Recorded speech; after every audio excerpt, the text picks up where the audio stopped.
This week on the show, up in the sky, it's a bird, it's a plane. No, it's David Cornsweat. This week on the show, we've got old streaming title names, new Avengers, and a whole mess of European pop songs to pick through. Must mean it's time for another episode of Nerd Here Weekly. Bruno, do the thing. We're wearing sunglasses. Hit it. This better not awaken anything in me. The name's Bond. James Bond. Some days you just can't get rid of a bomb. I'm responsible for my own happiness. I can't even be responsible for my own breakfast. We have Santa Claus. Assemble. Ooh, welcome to Nerd Here Weekly, the only entertainment news show that promises to deliver on 100% of your Vincent various updates for the summer of 2025. I'm Riley Trahan, and as always, I'm joined by Deepak Jetness. One of the new Avengers with a Z. Bruno Meneses. Ew. And actually currently trying to negotiate his way out of 145% tariffs on all movies he exports to the U.S., it's Jackson Trahan. It's rough out here being a sovereign nation. Yeah, you thought you were having so much fun when you established your own country. It's all fun and games till there's a trade deficit. All right. I do buy a lot of U.S. goods. Well, we have a lot to get into, and we are running through it tonight. So let's start off by going through a roundup of some of the headlines you may have seen this week, starting with, as something I'm sure everyone saw this week, guys, the Thunderbolt asterisks are now officially the new Avengers. We talked Spoiler about this in our review episode. Well, I would say spoiler, but that Marvel's putting it everywhere. Yeah, officially, That's true. Officially, Marvel's statute of limitations on spoilers is the first weekend. Right. Remember, don't spoil the Endgame or whatever? Except for, the Spider-Man after Endgame. They made us wait 2 weeks, I think. So, that's true. I mean, there is maybe a spoiler to say that at the end of the movie, DeFontaine rebrands the Thunderbolts into the new Avengers in continuity. I guess maybe that part of it might to some extent be a spoiler. But no, I mean, all over social media, all over... I mean, the poster, if you go to buy a ticket to the movie in Fandango, the poster says New Avengers on it now. Mm-hmm. They've been all the billboards everywhere. It's like they got rebranded IRL. Yeah, and I guess in some ways it's interesting, but I also wonder, is this more like a fun subversion thing, or is it more like just sort of an obvious play to try and get legs on a movie that might start to struggle otherwise, Oh, yeah. It's a marketing ploy. They know they have a good one. Right. It's the best Marvel movie, I don't want to say since Endgame, but it might be at least since Wakanda Forever. And they want to bring people in because as good as it is, it did not light up the box office. It won the box office. So by branding it New Avengers now, you put the magic A word in the title. You're hoping to get a couple more weekends out of it before the summer movie season really kicks into high gear when we get, I think, what's the next one up? Mission Impossible is this weekend, and then we're going to get to the thick of it with, Superman and Fantastic Four and Jurassic and all of that. Yeah, they come one after another. Mhm. Riley, we were just talking about almost exactly a year ago, well, I guess a little less than a year ago, when they revealed the asterisk. Yeah. Mhm. Yeah. And I can't help but wonder, what the fuck the point of all of this was. Why didn't you just call it New Avengers from the start? Well, if you think that that's going to get you more people in seats. I think it's because they are currently in a weird position where they have not had a lot. I think no one disagrees. They haven't had a ton of success post Endgame, right? Right. And they've sort of tried to astroturf that enthusiasm in different ways here and there when they could. The Spider-Man movies have been successful, and obviously bringing in the other Spider-Man helped. Some of the other movies have been more successful, but some of them that like the Marvels, I think they expected to be more successful, and it didn't really play, right? It's not an automatic hit every single There's time. no way they expected it to perform how it did. They don't feel like they have a good read on what's going to do well and what's not. And that brand is dead the day a movie with Avengers in the title doesn't make $1 billion. Right. So not wanting to roll this out with the official real on the poster title New Avengers, I think is a concern about where the brand is right now. Mm-hmm. I think I don't know if not using the brand is a win, though. No, well, I don't Well, disagree. it gives I them don't the think perfect anybody. I don't out. think It anybody would gives say them it's in a great place. Like, Right. it gives them the perfect out though, right? Because we market it as Thunderbolts, and if people don't really care for it and doesn't do well, okay, fine, yeah, it's a sure, Thunderbolts movie. right. Sure, they make a joke about becoming the new Avengers in the movie, but the movie, Hmm. for all intents and purposes, is the Thunderbolts, and real Avengers is coming a year away with Robert Downey Jr. and the Right. whole crew back together. Exactly. Because like as a first priority, it is definitely like a marketing ploy, but they still did Mhm. manage to like work, like actually work it into the narrative where like they're branding these people like as the actual quote new Avengers, and like even the people are sort of like rejecting it, like And the the people within the multiplier is movie. Yeah, I mean, good. the post credit scene makes a joke about how they're not actually the Avengers at the end of the day. Yeah, there's a whole That montage that Sam of Wilson said, headlines just "No, like you're not." criticizing them. Yeah. Yeah. Hmm. And it I held went. really well, right? If you look at a movie that opens at a blockbuster level, your basic expectation is that the second weekend it's going to Right. make about a third what it made opening weekend, right? Hmm. Mhm. So that's a drop off of 70%, and Thunderbolts only had a drop off of 56%. So Yeah. like I think the gimmick worked, and I think now they continue to ride that success. Hopefully, I think if you're inside the Marvel crew, you're saying hopefully people got excited about the Fantastic Four tease in the Stinger, and then that juices the Fantastic Four box office, and then that teases straight into whatever comes next, and we kind of Right. continue to Doomsday. like now we're starting to build excitement and momentum in a sustainable way. I think is the plan. We'll see if it works. I don't know Mhm. if it'll work. Right. Bruno and Or I right were into the talking headline. about trying to bring you two boyos up to speed on some comic book stuff in the next couple months here. Bruno, do you want to tease that before we go to the next story? Mainly when it comes to Marvel, on the Marvel side. Yes. Yeah, so like leading up to Fantastic Four, it seems like we're gonna try to just power through at least mine and Riley's favorite Fantastic Four runs, and then hopefully from there we'll definitely be covering the Fantastic Four runs that we assume will be leading into Fantastic Four First Steps. We're Yeah. also gonna do a few teases here and there about what we're gonna be looking over and working on in the lead up of Doomsday and Secret Wars next year. Yeah. So make sure you don't miss any of our comic book educational material that may or may not involve us also drinking while trying to explain comic books. Yeah. You guys will also Heard of that. learn why every time I'm watching the menu, I remind myself of the Secret Wars comic book. NIHF.com. Email. Subscribe. Done. Never miss a thing. It's totally free. All right, next up, guys, AMC. Speaking of things that are a bargain, ours is still better because it's free. But AMC has introduced Discount Wednesdays. Bruno, you were talking about this earlier in the season when we saw the Paramount guys sort of dressing down the theater Mhm. management group earlier this year, talking about how theaters weren't nice enough, they were too expensive, and they weren't giving customers the kind of experience that would make them want to go to the theaters. Well, Right. here we are. AMC says 50% off Wednesdays, Mhm. just in time for summer movie season. So you'll be able to see Jurassic World Rebirth at a 50% discount on a Wednesday. You'll be able to see James Gunn's Superman at a 50% discount on a Wednesday. And they already have discount Tuesdays. Those aren't going anywhere. This seems overall like a good thing. Is it okay to feel good about this? Is there some like nefarious aspect of this I'm missing? I have It a does feel like it feeling has to be. because Jurassic World comes out on a Wednesday, apparently, it's probably going to be exempted from this. I feel like they're Sure. going to do some Sure. Opening bullshit the day first Wednesday weekend. is probably in the fine First Wednesday. print. Yeah. Yeah, Mhm. but the Tuesday discount is not a 50% discount, I think. I think it's No. something else. It's like $5 or something. So this is bigger, Right. better. I hope it works for them. I hope it gets more people to the movie theaters. I hope it also leads to them actually making improvements to the movie going experience. Of course, they're going to make up that deficit. Speaking of trade deficits, with the concessions and all the other stuff. So get ready to shell out for those if you're going. But yeah, I mean, they got to try something, and I'm glad they're responding to what Paramount said. If they're serious about the theatrical experience and the nonsense and romance of it, then yeah, keep it, do something. I think that's fair enough. Good talk. I hope that it works. I hope people take advantage of it and we see it kind of continue to happen. Yeah.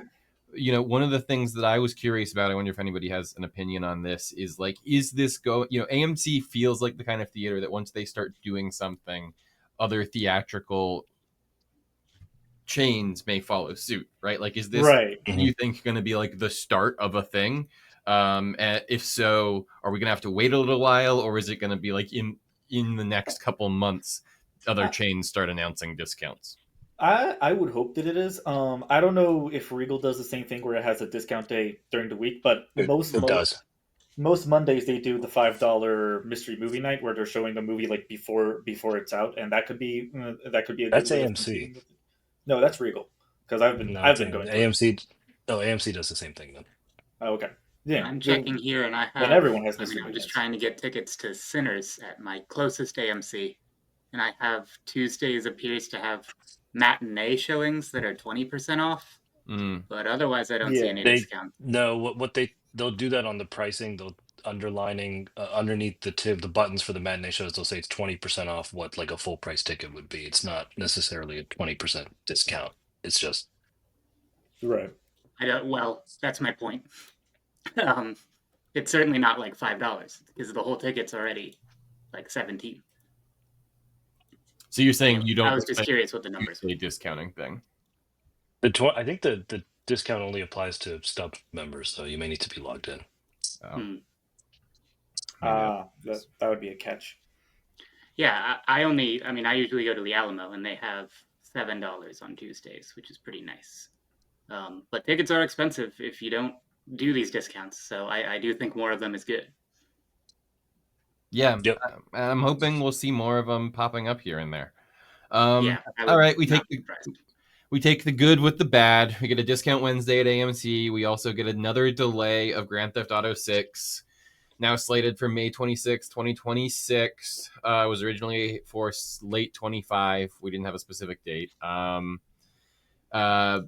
With the move, Jason Schreier at Bloomberg pointed out that there's no guarantee that that date's going to stick. He's already heard rumors about internal shuffling, which isn't great. Doesn't fill me with confidence. Jack, what's the potential for multiple delays? And what does that say about the state of the AAA gaming industry?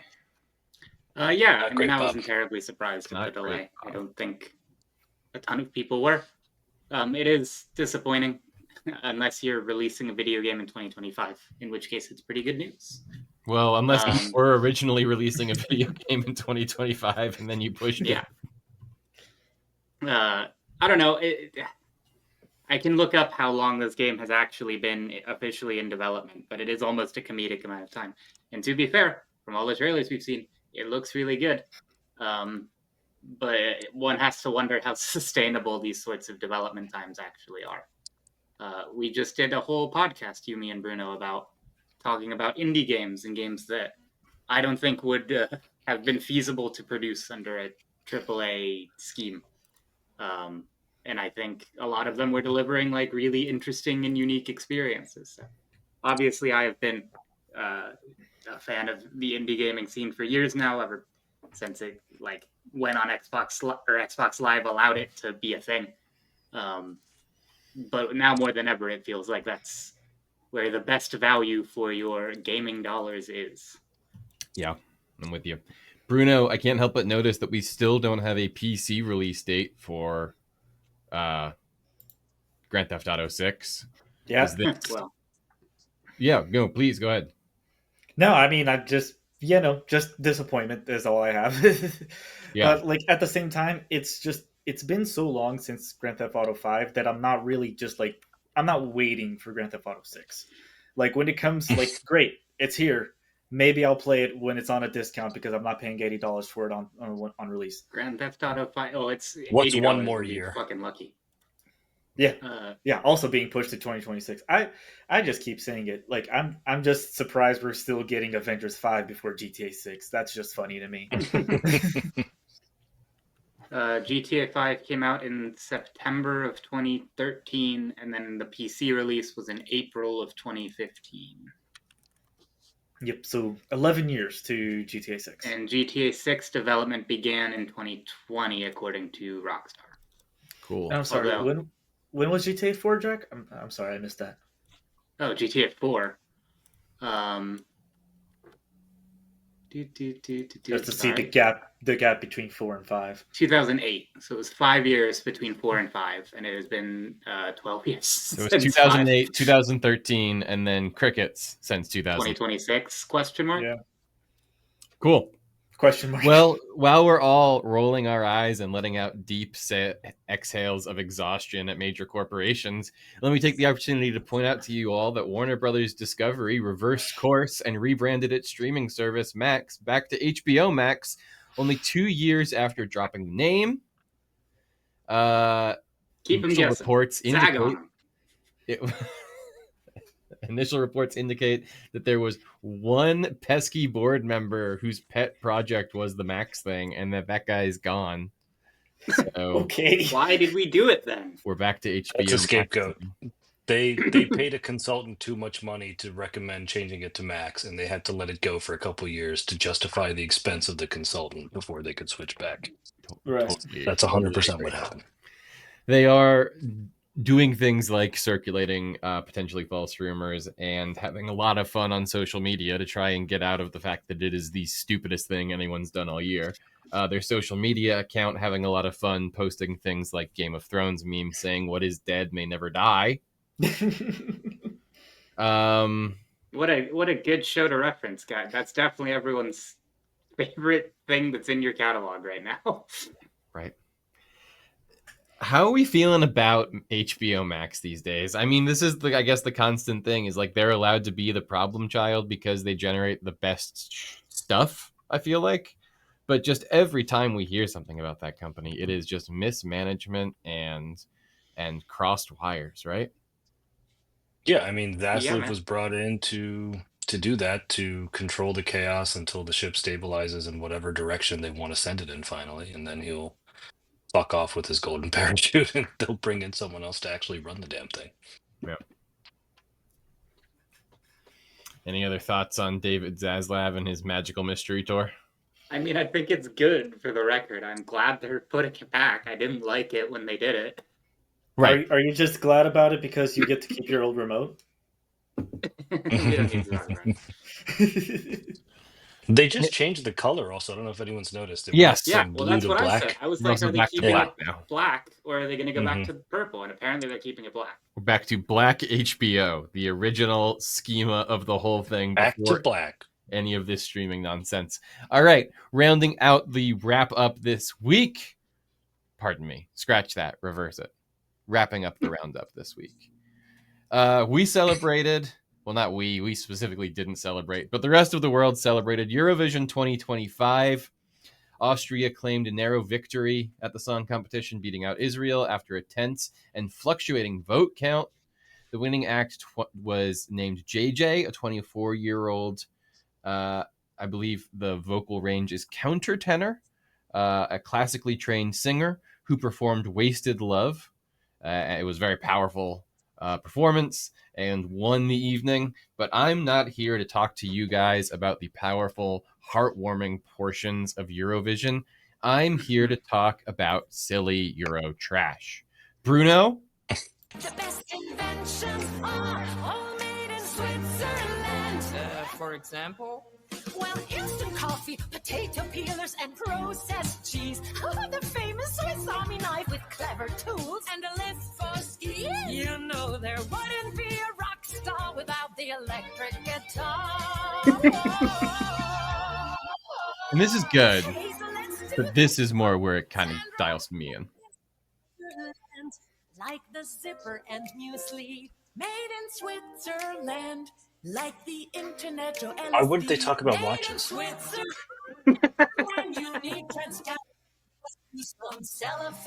do they have a bowl of LSD?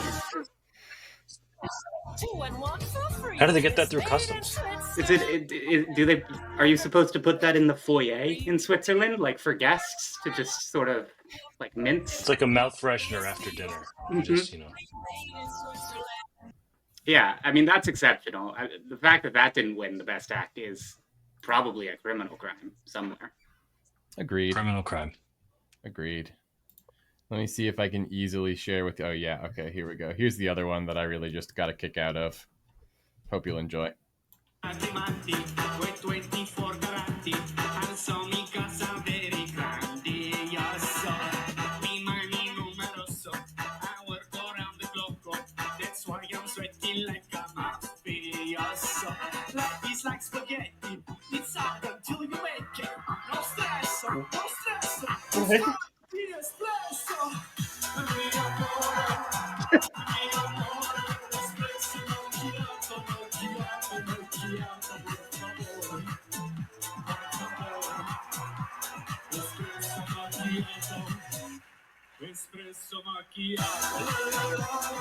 Man, when he said life is like spaghetti, I really felt that. That was the Estonian Second one was kind of entry. catchy.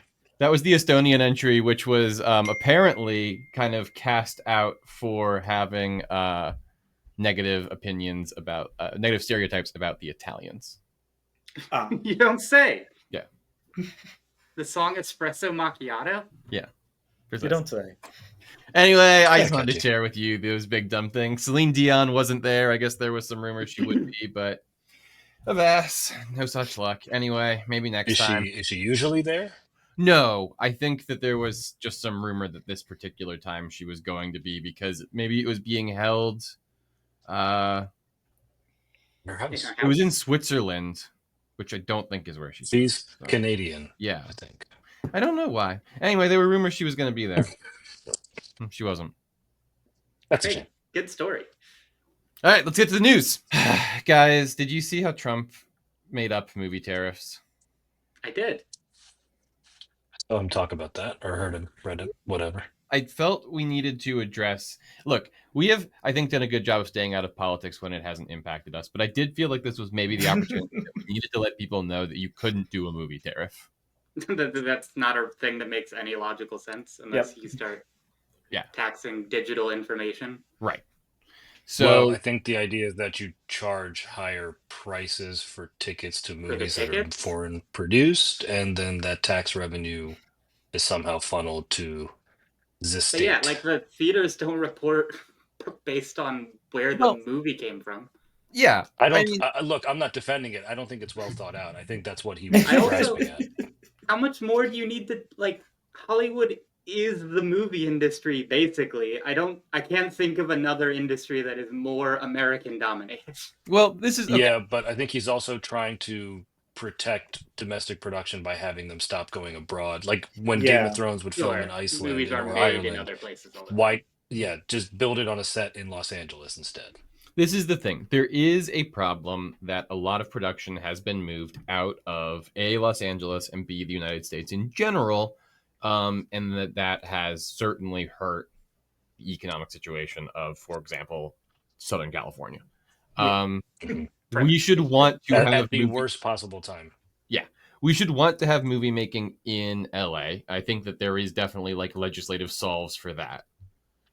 I don't think that the movie tariff is the solve for that. The thing that exists or could solve it. Yeah. So here are some questions that came to my mind when I was trying to think of how might this work. You know, you can sort of go down the rabbit hole of like, would Netflix start getting taxed for like streaming Korean dramas, or would theaters have to like charge more for tickets to Parasite or Triple R, right? But then, like, on top of and beyond that, it's sort of just like, you know what is almost exclusively produced here originally, despite the fact that it's not actually put together here, is The Real Housewives. So much tech stuff that could easily be like reverse tariff, right? And this is like the worst problem here, is that we could come under some serious international fire for these sorts of positions. So not only is it bad and dumb and impossible, but it's also going to hurt us. So that sort of whole thing tied together made me especially thrilled. Yeah, no, but like, I mean, listen, the dude's a lunatic. He says anything that comes to his brain. The minute he proposes legislation or an executive order, I might be more concerned. But to just like this just feels like he thought of it and then tweeted it, and I don't even know if he remembers that he said it now. I like to think very optimistically that as soon as he stopped saying that, he went into the next room and some advisor was like, that can't happen, right? That's not a thing. I don't think It's people also have to say be. that to him. I'm trying to be careful about how I say this, but part of what he says also it's to impact stock prices. If he says that something is going to be taxed, Sure. prices for that Right. stock go down, people buy the dip, Mm-hmm. then nothing happens, or he says he's going to reverse his course on that, the stock prices go back up, people make Yep. money. So, and he's been pretty open about that, at least during, Trump version 2. So, don't Yeah, I necessarily don't have think that's to crazy. take everything he says super seriously.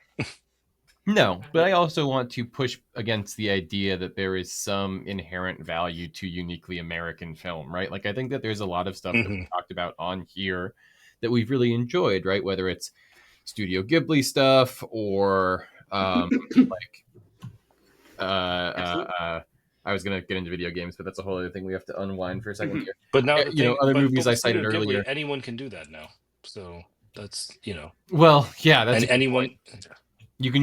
You can just type into AI, make me a Studio Ghibli movie, and that's tariff free for now.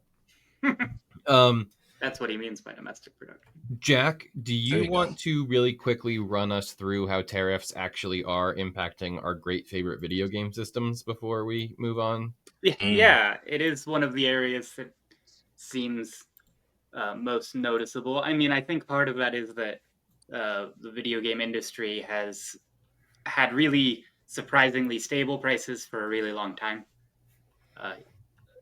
But more recently, we have seen a lot of price increases in different ways. So we had Nintendo, who announced the Switch 2 like on the same day that Trump announced all of his tariffs. So they had to immediately be like, maybe not that price though, actually. They ended up sticking with the price for the console, but the price for the games that they had already announced were, depending on the game, between $70 and $80, which is kind of unprecedented in some ways. So it has its own fair share of price increases, even possibly separate from the tariffs, or I mean, everybody knew they were coming at this point, so maybe it was factored in. More blatantly about the tariffs is the PlayStation and Xbox price hikes, with the Xbox consoles going up by at least $100, and some of the models by significantly more than that. And PlayStation apparently increasing the price of their first party games and considering increasing the price of their consoles. The obvious reason for all of this is that electronics are not made generally in America because it is not profitable to do so. So all of these and in the case of Sony and Nintendo, they are literally Japanese companies. So even if they were made domestically for them, they wouldn't be made in America. So they would still have to be imported. And tech is some of the higher, like, because of how Trump has calculated his tariff rates, the areas where we are importing tons of transistors from countries that are relatively small economies compared to ours, and they're therefore not buying a lot from us, are places that are getting the highest tariff rates. So a lot of tech is feeling these rates, I think, first and foremost. I would not be surprised if we see really, really expensive iPhones soon. Yeah.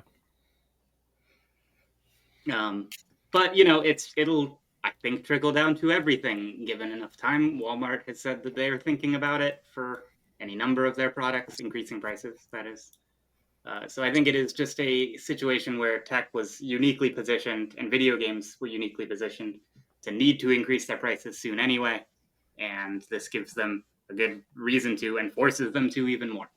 But I would not expect this to be the last of price increases that we hear about in the near future. Yeah, I suspect so. All right. Well, on the other side of the break, I have good news that will bring up everybody's spirits. And we're back. Guys, let's go win a Golden Globe. The Golden Globes have announced that they are adding a new category to their slate honoring the best in podcasting. I think we can do it. I think we've got it. Pretty crazy that they announced this like it was. It's like if they announced like a best at being Leonardo DiCaprio award. It's like, well, obviously we know who's going to win that. It's going to be Nerded Here Weekly every year. Right. Daniel Day-Lewis. Yeah. Yeah, it's insane how quickly all the trades have immediately published that we're going to be the big time winners. Yeah, look, I do want to get two things out of the way here. I first want to, as an officially eligible podcast for Best Podcast Golden Globe, Right.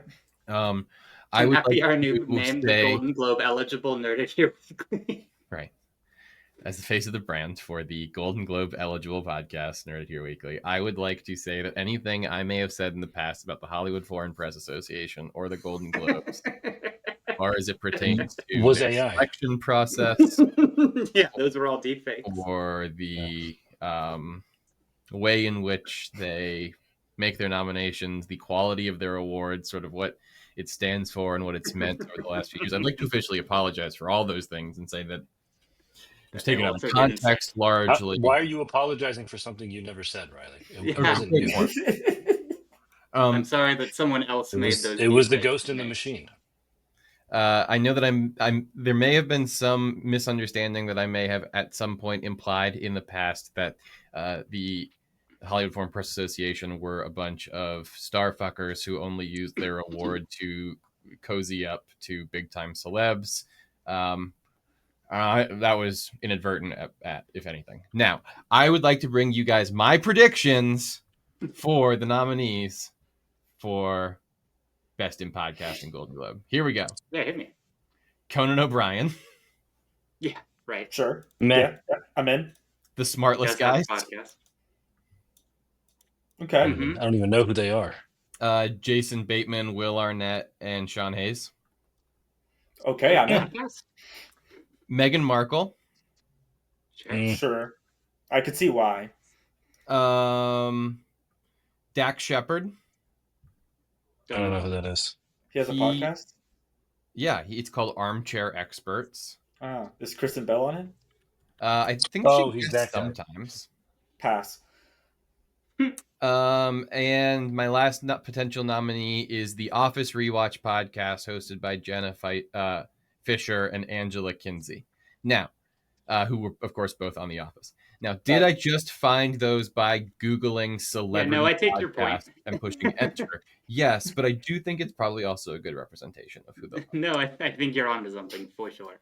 That's fair. I would be surprised if the McElroy brothers end up at the Golden Globes, whether or not they deserve it. Be fun, right? If it was just some like weird, like scuzzy alt comedians out of LA who like record out of their basement. Could you I'd be imagine? here for it. Yeah, it should be. We don't even have the network. How would we campaign? How would we put together a? Funny. Hey, D-Bag, Right. do you want to head our That's a good FYC gap. campaign? Yeah, clearly I should. Yes, I do. I will happily. Deepak's like, I got will some at stuff least to get say. us invited to the parties. All right. That's really all I want. I'll go to the party. Yeah, You can we may drink not at the get the Golden Globes. nomination, but let's Yeah, do some I'm with you. schmoozing, guys. Yeah, That's fair. That's fair. I'll rub elbows. All right, you Not said yeah. literally, though. Are they doing drama and comedy for podcasts, or is it just podcast? I don't know which It's one. so funny. Are we a drama or a comedy? I can't tell. We'll have to figure it out. We'll check the landscape. We're really gonna. Yeah, we have to see what's going for what first. Yeah. You know? So this is hey guys, this is where it happened. Okay, when we win a Golden Globe, this half Right. bit is Manifest. how that started. Just saying that to the listeners. All right, when we get back from the break, we're talking about the Superman trailer. And we're back. All right, guys, we are officially in the DCU Chapter 1 Gods and Look in the Monsters. sky. Creature Commandos, as you may have known or watched or not, was the official kickoff of that saga. But the real start of the whole thing, the thing anybody's going to pay attention to, the thing that matters really is this Superman movie. And we got the trailer for it very recently. And now that we've really had a good look at what the vibes of this movie might be, what the plot of it Exactly a a little week bit ago might as we're be, recording this. what its look is, what it might feel like, I wanted to ask you guys some questions about the movie called Superman (parentheses 2025). I think it's called the Superman logo based on the trailer.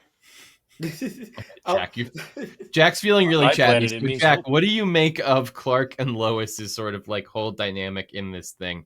I was interested in sort of the way that I felt like Clark was balancing between Superman and Clark in that interview, but at the same time, well, it wasn't what I was used to seeing, but I liked it. I thought it was like a good vibe.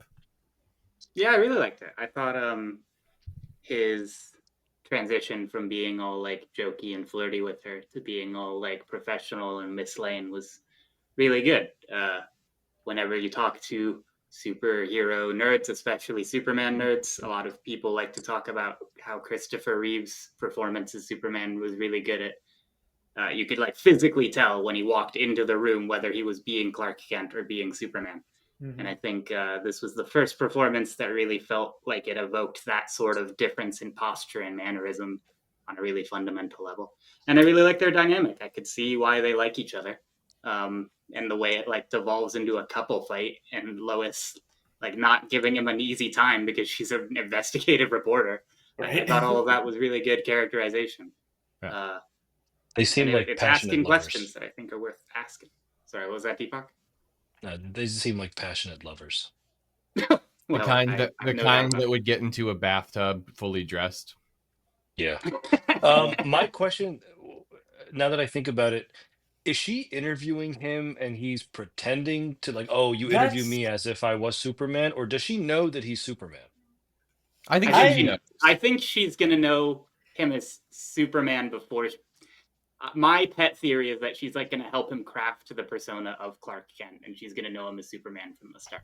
That Jack shared that with me, and I think that's an interesting theory. I just don't know why she puts down the tape recorder or the digital recorder if she's not actually interviewing Superman, as opposed to practicing an interview with Superman. Well, although I suppose she could say, "Let me record it so I can, exactly edit my notes later or questions later or whatever." Because I originally like sort of watched it like that. Like I sort of like took it as that, as like they were doing a mock interview and she was asking Clark to pretend to be Superman. There's even like a moment where she like asks a question and like finishes the question on Superman, almost like she's reminding him, "Hey, this is a role playing thing. Just tone it down a bit." They seem like they'd be into role playing. Yeah. See, I read that, Bruno, more as her kind of being like, "Hey, you're not my boyfriend who's angry that I'm asking you a question. You're Superman. I need you to remember that, please, so that you don't blow your cover on this recording." But yeah, I don't know. Didn't care for his delivery of that people were gonna die line, but that'll probably play better in the final cut. I think it'll be. There are a couple of things that I'm curious about what the tone of this movie is going to be, right? And sort of the James Gunn of it all. Jokey. Yeah. I mean, I'll tip my hat to James Gunn because I'm actually genuinely surprised that David Bowie's Starman wasn't in the trailer. Well, I hear he's not. I mean, he's only cribbing from the most popular superhero theme ever made. That song. Hey, let's talk about the song for a minute. So the choice to use the Williams score is, I mean, always a good one, right? There's a reason why Star Wars didn't put a new score on the prequels or anything. Like when you have a iconic Williams score, you should deploy it. But yeah, I think I think it's doing a lot of work in that trailer to do some of the emotional. And I think it's done by the same composer who did Top Gun Maverick, which makes a lot of sense. You can see the similarities. Who did that movie? Was it Lauren Balfe or someone else? I'm blanking on the name. I just know the connection. Bruno, I feel like of everybody here, you would be the guy who would be most likely to have an opinion on the Jimmy Olsen discourse. What did you think about Clark Kent's best friend, Jimmy Olsen, and their little high five dance that they did for half a second in the trailer? I was very here for it because, like, I've also me too. Thank you. Okay, good. Same composer as Top Gun, by the way. But anyway, yeah. I recently finished Righteous Gemstones on HBO Max or Max. I don't know what it is anymore. But like Skylar Gisondo is in that, and it just made me even more excited to see him as Jimmy Olsen. And like we only see it for a brief shot or two, but like what we get is like giving me high hopes for this character, and hoping to see more going forward. Yeah, I think that they had a good vibe as best friends.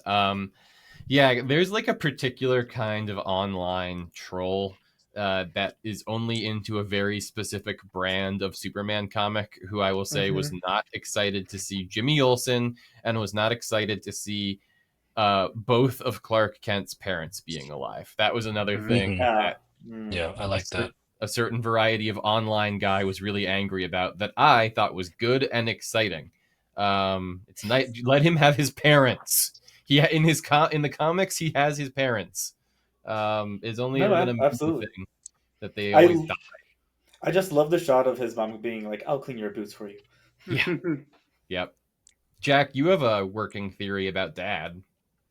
Yeah, I also don't think he has both of his parents. I think that one shot that we see of his dad like giving him fatherly advice while sitting on a porch looking off at the sunset, and Superman grabbing at him as if he doesn't want his father to leave, really reads like a cancer diagnosis scene to me.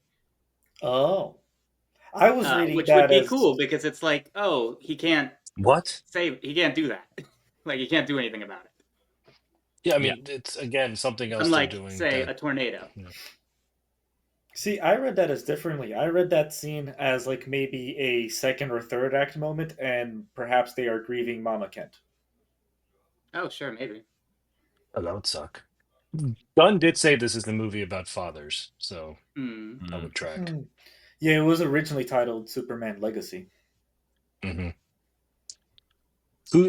and did we ever get confirmation that the Coop is doing Jor-El? I don't. No confirmation, but it sounds a lot like him. Okay. Yeah. I do know Michael Rooker is voicing one of the robots, as well as Alan Tudyk. And well, that makes sense. One other person yeah, that I'm blanking on. And then Sean Gunn is Maxwell Lord, right? Right. Who might be like spearheading or like funding the Justice League of this movie. That's a little bit up in the air. I'm not too sure. Well, okay. I wish they brought back Pedro. I want to come back around to the Justice League International in a second, but I also wanted, Deepak, you have a certain energy with this movie that you've been maybe not, that I think is just part of your fandom for Superman, and especially your, your real appreciation for Man of Steel. That sort of not like the Snyder fandom appreciation for it, but just you dig it and you think it's a good movie, and sometimes it gets kind of overrun here. I was with you that this trailer was in some ways putting down a lot of like Man of Steel, BVS, Superman concern energy in a way that I thought asking a lot of similar questions, especially. Yeah, in a way that I thought Gunn was really going to be trying to run away from. So, like, what do you make of the inclusion? It feels like it's covering a lot of the same ground as far as him solving a problem in Africa and some impoverished nation and going against U.S. foreign policy, and that becomes a talking point. And even now, Jack's theory about Pa Kent may die in a way that Superman is unable to save him, and how does that shape him moving forward? I mean, some of this is tropes. Some of this is stuff that is Superman lore. Maybe not from the comics, but like even in Superman 78, one of the most memorable scenes is the father having the heart attack while they're racing up to the front door and he passes away. So in movie Superman lore, yeah, Pa Kent dies. So you can't really knock it for that. But it does feel like we're rehashing similar ground narratively, but then of course the devil's in the details, and a lot of the beef with Snyder wasn't necessarily narrative, it was stylistic, and it's hard to get further away from him stylistically than James Gunn.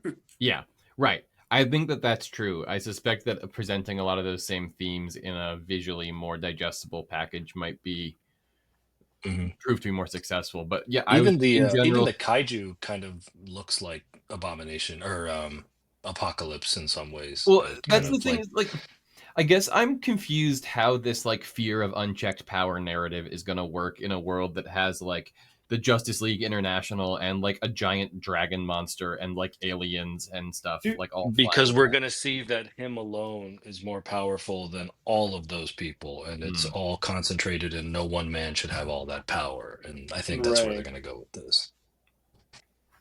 Yeah, and I guess then that's when we get the anti-Superman. I forget his name now. Bizarro. Ultraman. There we go. At least in the movie, it'll probably be Ultraman. But he's gonna take off the mask. It'll be Bizarro. From the character. Be cool if it was Bizarro. I Let's think talk Under the about. Mask it is. I think Under the Mask. We have a whole bunch of other guys. We've got Nicholas Hoult as Lex Luthor. So far, I think I'm still in on that decision. Seems good. I'm into Oh, it. yeah. I wasn't in Mhm. at first, and I am more in now. Good. Okay. We've got the Engineer and Ultraman. I'm not sure if these guys are working with the government, if they're working with Lex, if what their deal is. We got a peek at Rick Flag Sr. being present Mhm. here after being present elsewhere in the DC universe. He was in Creature Commandos. Creature Commandos. Creature Commandos. Thank you so much. I was Voiced blanking and played by the same man, Frank Grillo.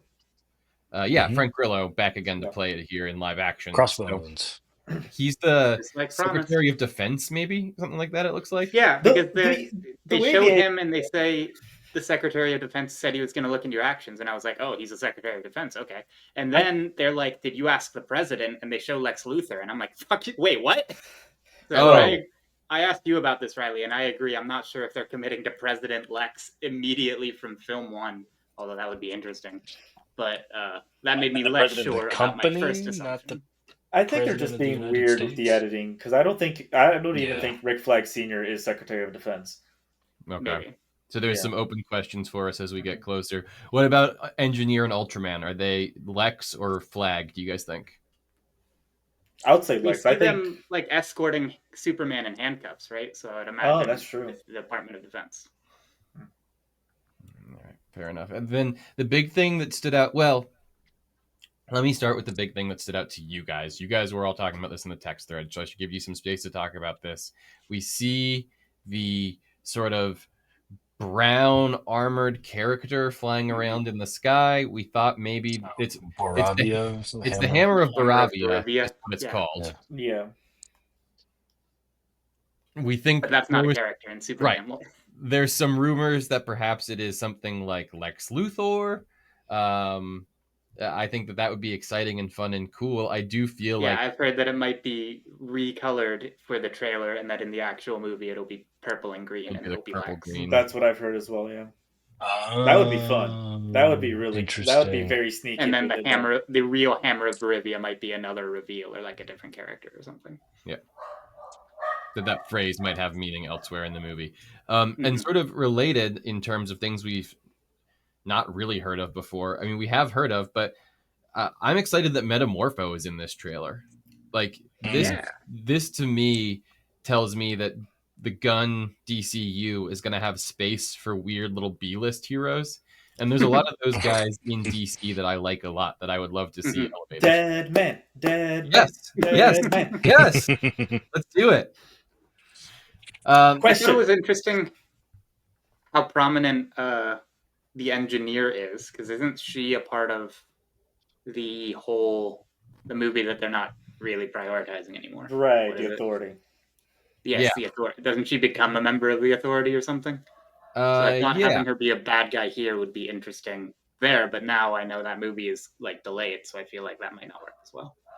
Yeah, right. I mean, well, this is, I guess, sort of the concern of launching your tied-in universe, right? Is that things are going to start to fall apart quickly. But yeah, the Engineer should be a member of the Authority if that thing ever comes together. Her name's Angela Spica, and she is a good guy. And she gets her face all fucked up by Crypto.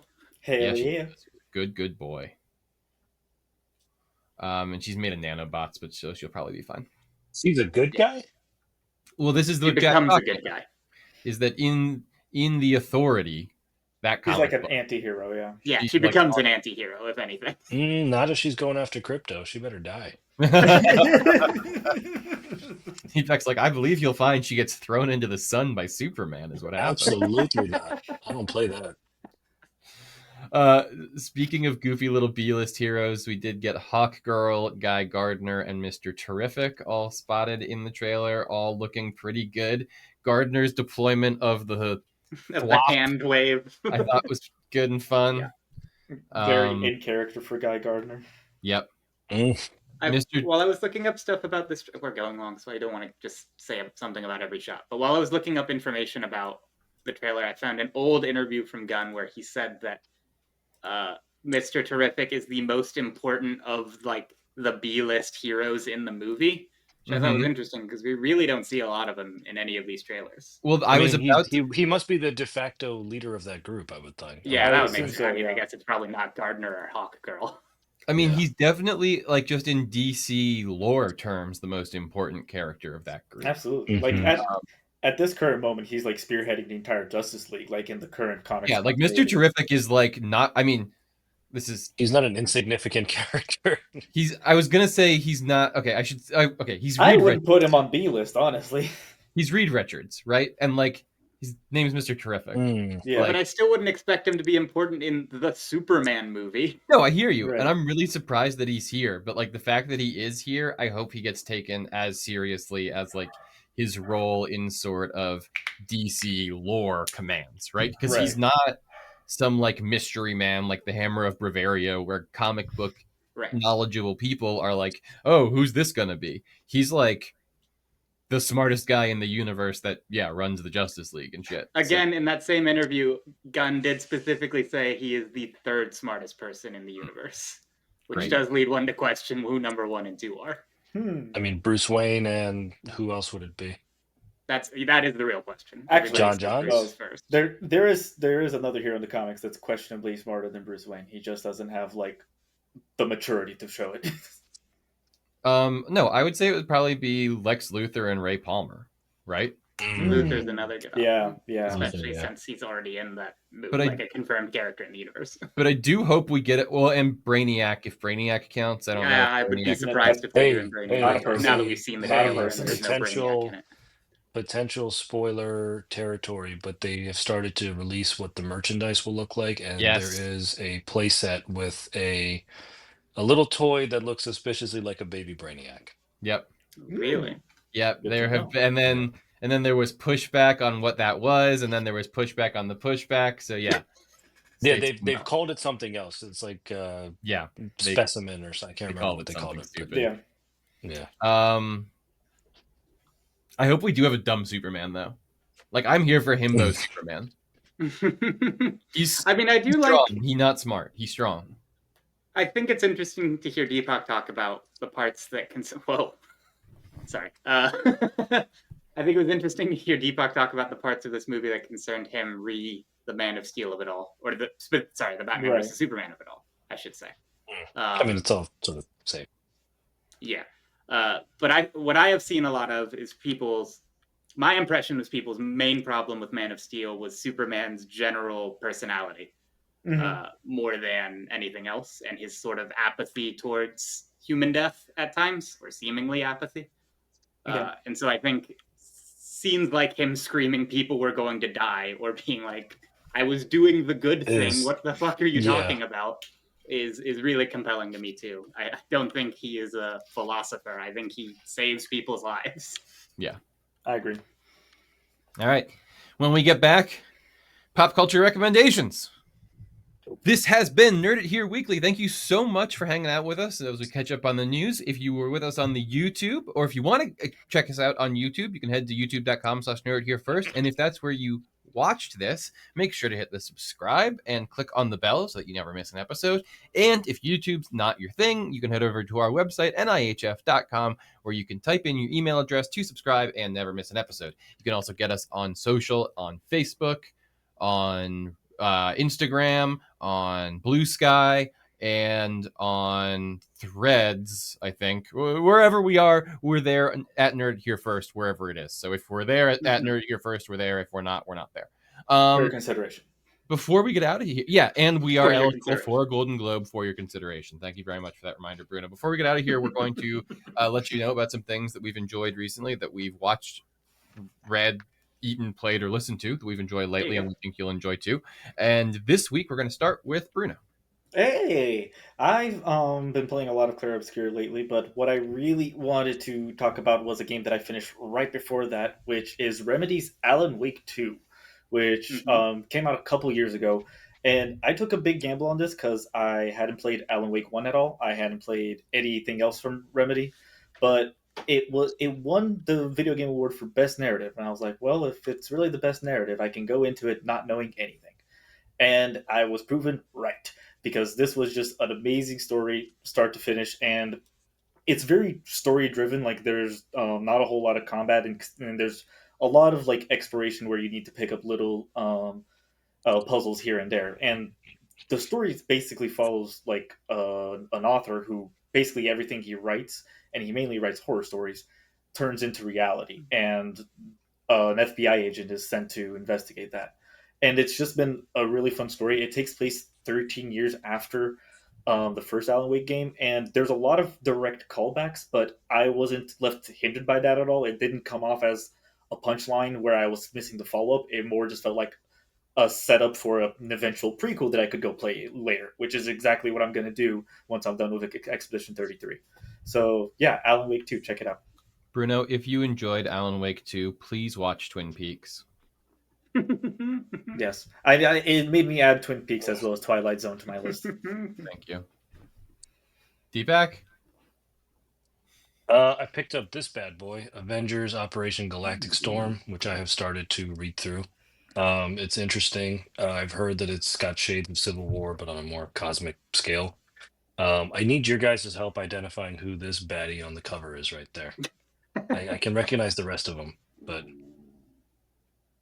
Is it that like Thor villain, that Enchantress? I think that's Enchantress. Enchantress is DC, isn't it? Enchantress. There's different ones.